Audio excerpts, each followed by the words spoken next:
ये जो स्क्रीन पर एक मैप देख रहे हैं और मैप में एक जगह देख रहे हैं, ये है वखान कॉरिडोर। वखान कॉरिडोर का नाम से ही आता है ना, वैसे ही पाकिस्तान के कान खड़े हो जाते हैं। भारत ने अफगानिस्तान में अब जो काम किया है उसके बाद एकदम से कहानी पलट दी है, बगराम एयरबेस पर भी और अफगानिस्तान पर भी। सेंट्रल एशिया में भारत के एक ऐलान से बहुत खुश हुआ है अफगानिस्तान। जानेंगे इन्होंने क्या कहा है। वहीं दूसरी तरफ पाकिस्तान को भी नकारा है और ट्रंप के लिए भी एक संदेश दिया है। जियोपॉलिटिक्स में बहुत कुछ चल रहा है, हमेशा की तरह जानने को मिलेगा बहुत कुछ। आइए जानते हैं इन खबरों को विस्तार से। वैसे तो अफगानिस्तान और पाकिस्तान के बीच में एक सुलह हुई और कतर के दोहा में हुई। कहा गया कि इस सुलह में एक नाम कतर का था, दूसरा नाम तुर्की का था और एक तीसरा कॉल भी था। ये कॉल अमेरिका का था, ऐसा कहा जाता है। कहा गया कि अमेरिकी प्रतिनिधियों ने भी अफगानिस्तान को कॉल करा था कि आप शांति कर लीजिए, लड़ाई को बंद कर लीजिए, लड़ाई को आगे न बढ़ाइए। अब अफगानिस्तान के मंत्रालय ने क्या कहा? अफगानिस्तान के मंत्रालय ने कहा कि देखिए, ये लड़ाई जो है ना बहुत लंबी चली ही नहीं, छोटी सी चली थी। कतर, तुर्की वगैरह सबके साथ बैठकर ये सुलह हो गया, अंतर्राष्ट्रीय मध्यस्थों की जरूरत नहीं पड़ी। फिर इनसे जब पूछा गया कि अच्छा पाकिस्तान तो कहता है कि भारत ने ये सब करवाया है, तो इन्होंने कहा नहीं, ये सारी बकवास बातें हैं, ये जो अफवाह है ये अफवाह गलत है, ऐसा नहीं है। ये लड़ाई हमारी सीमा को लेकर है और इसमें भारत का किसी तरह का कोई रोल नहीं है। अब हुआ क्या है, एग्रीमेंट के बाद जब से आसिफ लौटे हैं, यानी कि रक्षा मंत्री पाकिस्तान, तब से वो बड़े आक्रामक बयानबाजियां कर रहे हैं, अपनी पीठ खुद से ठोक रहे हैं। वो कह रहे हैं कि भाई इसमें कुछ सीक्रेट डीलें भी हुई है। अब सीक्रेट डील को लेकर दुनिया सोचेगी कि क्या सीक्रेट डील हो गई है, क्या अफगानिस्तान पाकिस्तान को कुछ देने वाला है, या फिर बगराम की बात तो नहीं हो रही है, और भी कुछ तो बात नहीं हो रही है। तो यहाँ पर अफगानिस्तान के जो रक्षा मंत्री हैं उसने साफ किया, उन्होंने कहा कि नहीं, ऐसी कोई सीक्रेट वाली बात ही नहीं है। जो एग्रीमेंट हुई है उस एग्रीमेंट में जो प्रमुख मुद्दे हैं वो ये हैं कि एक दूसरे के खिलाफ किसी समूह को समर्थन नहीं देना, एक दूसरे के साथ बातचीत से समस्याओं को हल करना, एक दूसरे के नागरिक और सैन्य ठिकानों पर हमला नहीं करना। इन्होंने कहा कि यही बातें हुई है, इससे ज्यादा सीक्रेट कुछ भी नहीं है। यहाँ पर सीक्रेट बोलकर इस एग्रीमेंट में कुछ भी नहीं है, जो है वो सबके सामने है। तो यहाँ पर आसिफ के बयानों की पहले ही पुर्जा कर रहा है अफगानिस्तान। अब इन सब के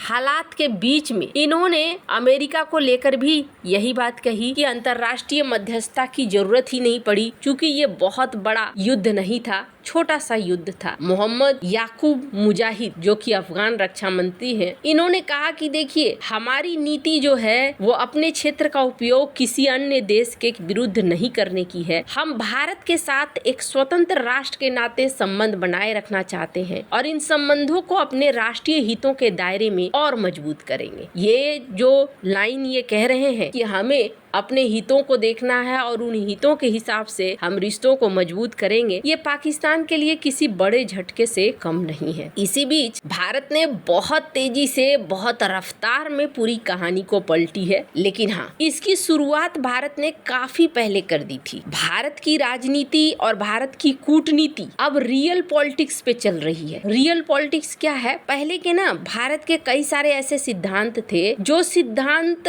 जमीनी तौर पर मेल नहीं खाते, वास्तविकता से अलग। अब एक एग्जांपल देखिए, जैसे एक ऐसा कूटनीति का दौर जिसमें चाइना के साथ रिश्ते अच्छे रखने के लिए भारत ने किसी जमाने में यूएनएससी की अपनी परमानेंट सीट चाइना को दे दी। और रियल में क्या हुआ? रियल पॉलिटिक्स में ये हुआ कि आज की डेट में चाइना कहता है कि हम भारत को पोजीशन नहीं देंगे, हम नहीं चाहते हैं कि यूएनएससी का परमानेंट मेंबर भारत बने, क्योंकि भारत के हाथ में वीटो पावर चला जाएगा और अगर वीटो पावर चला जाएगा तो हम अपनी मनमानी नहीं कर सकेंगे और भारत फिर हम पर लगाम लगाने की कोशिश करने लगेगा। इसे कहते हैं रियल पॉलिटिक्स। आगे जो होने वाला है उसको एक विचार से नहीं, सच्चाई से चाइना देख रहा है कि मेरे लिए खतरा क्या है। ये चीज वो साफ साफ कहते हैं। इनके एक्सपर्ट हैं गाओ ने एक बार एक बयान दिया था और बयान में इन्होंने कहा था कि हम भारत को यूएनएससी का परमानेंट मेंबरशिप के लिए हामी नहीं भर सकते हैं। इसलिए नहीं भर सकते हैं कि भारत हमें अपना अपना दोस्त नहीं मानता है, और अगर भारत हमें अपना दोस्त नहीं मानता है तो हम यूएनएससी में ऐसे किसी को नहीं चाहेंगे जो हमें अपना दोस्त न माने। हम अपने दुश्मन को यूएनएससी में जगह क्यों देंगे? गाओ ने इनडायरेक्ट तौर पर इस बात को कहा था। इसे कहते हैं रियल पॉलिटिक्स। वो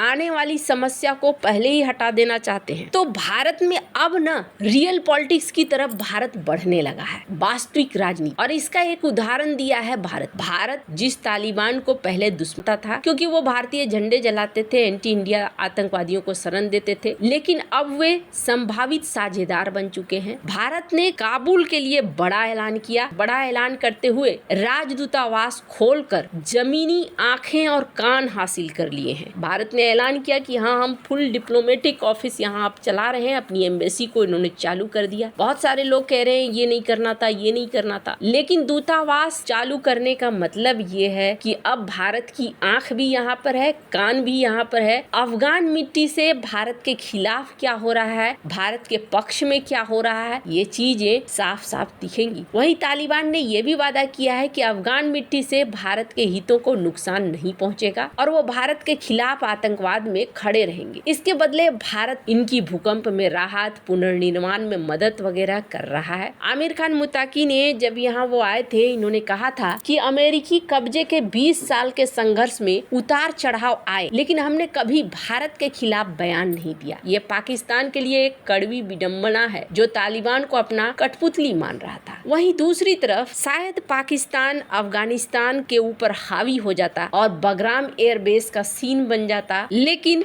बगराम एयरबेस पर भारत काबुल के साथ खड़ा हुआ, और न सिर्फ खड़ा हुआ, जॉइंट स्टेटमेंट में भारत ने साइन भी किया। अब यहाँ पर ये देखने को मिल रहा है कि अफगानिस्तान भारत के ऊपर जितना यकीन कर रहा है उतना पाकिस्तान के ऊपर नहीं कर रहा है। लेकिन पाकिस्तान का एक और डर है, और वो डर है ये वखान कॉरिडोर। वखान कॉरिडोर पीओके का वो इलाका, वखान कॉरिडोर अफगानिस्तान का वो इलाका जो पीओके से जुड़ता है, और पीओके जो भारत का एक ऐसा हिस्सा है जिस पर पाकिस्तान का कब्जा है। पीओके को लेकर कई बयानबाजियां पहले भी देखने को मिली है। अब पाकिस्तान की दुखी बढ़ी होगी कि वखान कॉरिडोर कहीं कोई बड़ी भूमिका न निभा दे, जिस तरीके से भारत की दोस्ती हो रही है अफगानिस्तान के साथ। वैसे आने वाले दिनों में आपको बहुत सारी चीजें और बड़े बदलाव और घटना यहाँ देखने को मिलेंगे। आपको क्या लगता है इन सब मामले में, आपकी क्या राय है, कमेंट कर जरूर बताएं। जल्द मिलते हैं अगले वीडियो में नई खबर के साथ।